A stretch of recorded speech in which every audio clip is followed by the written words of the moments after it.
Do you remember playing in Broomfield Park? Oh yes, yes, yes, yes, yes. What was it like? It was used vastly more than it is today.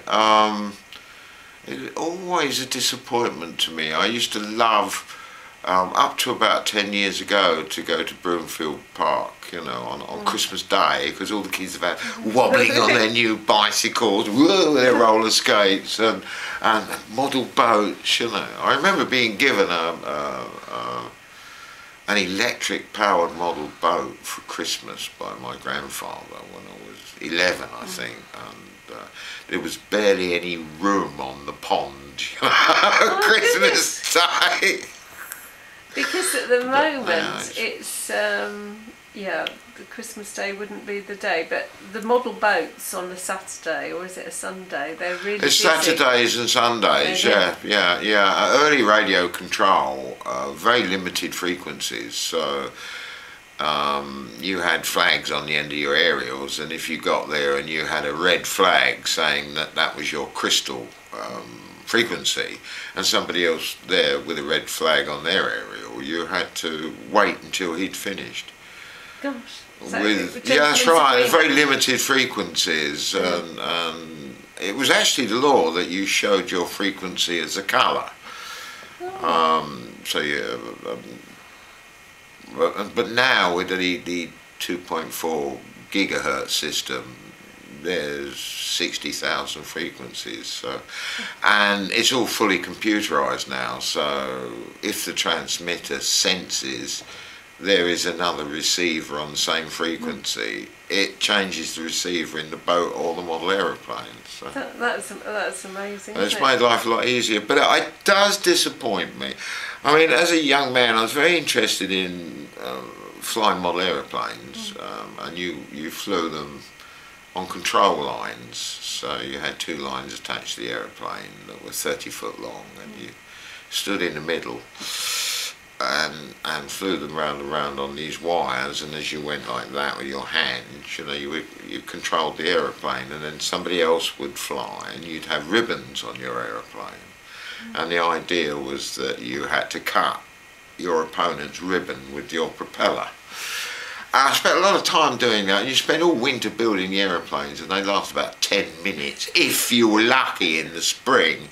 So I rapidly changed over to model boats, and being a technically minded child luckily with technically minded grandfathers, I went into the early radio control, which was, you had to build enormous boats to take the weight of these valve-driven objects, and the transmitters, you had them on a tripod. They were great big boxes, you know. That sounds amazing. So that might have been the beginnings of you making things. Yeah, probably. Yeah. I still, in fact, a couple of years ago, I made a radio control boat from scratch for the kids next door. We made it together, you know, and we put it on the pond, and I had a really funny feeling, because I said to Tig, who's the lad who was the foreman on the job, I said, I haven't done this for 55 years, you know, and he pressed the stick and it went off like, why does he go so fast? And I said, because I put a BMW heater motor in it instead of buying a boat. Why does it make that fantastic noise, some old boy said. And I said, well, it was raining, I couldn't be bothered to go down to the model shop to get some nylon gears, so I cut some out of steel. Tell us the Howlin Wolf story. I like the Howlin Wolf. Oh, the Howlin Wolf story. In the bad winter of 62, 63, I mean, there really was 4 foot of snow in Palmer's Green. Some of it's still there, the council never bothered to clear it. On one evening we went down to the Wood Green Jazz Club because one of the greatest bluesmen of all time was performing, and it was Howlin Wolf. And the law at the time was that American musicians couldn't bring their own bands over with them. They had to employ English musicians. So he was there, the musician, fantastic performance. 11 o'clock at night, time to go home. We walk outside, and there's like 2 foot of snow falling. Unbelievable.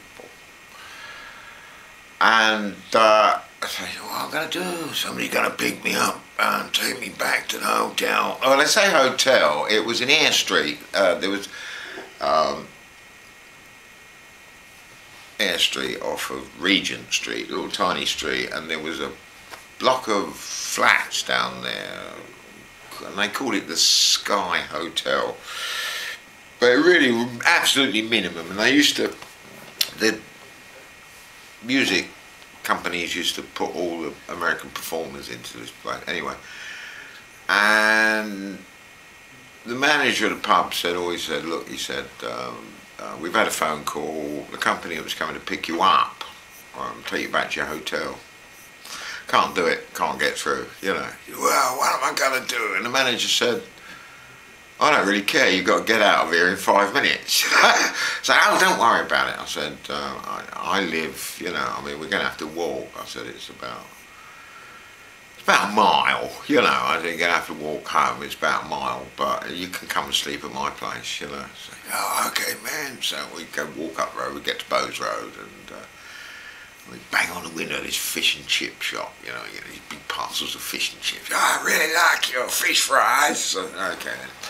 So we get into my kitchen, my mum and dad's house in Lakeside Road, right? So we get him in there and sit him down, and he's really suffering from the cold by now. And they had a big old solid fuel boiler, you know, Coke boiler. So we shoveled his Coke on, you know. I thought, it's one of the greatest blues people in the whole world, and he's sitting in my mum's kitchen, you know. And my dad was at work because he was fish dealer, you know.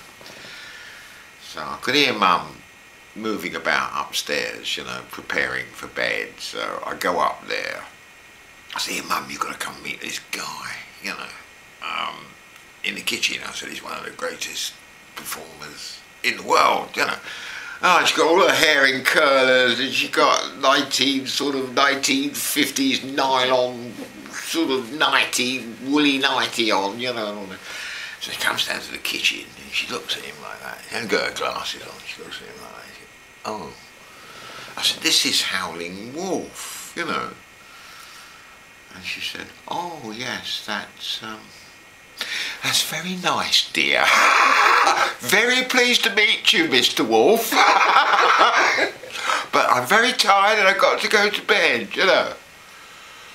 So the next morning, she said, and we actually found somebody. We had a neighbour who was a linesman, you know, and he actually had a long wheelbase Land Rover, low geared. And we managed to get him back to his hotel at about 3 o'clock in the morning when this guy came home from his tour of duty. And my mum said to me,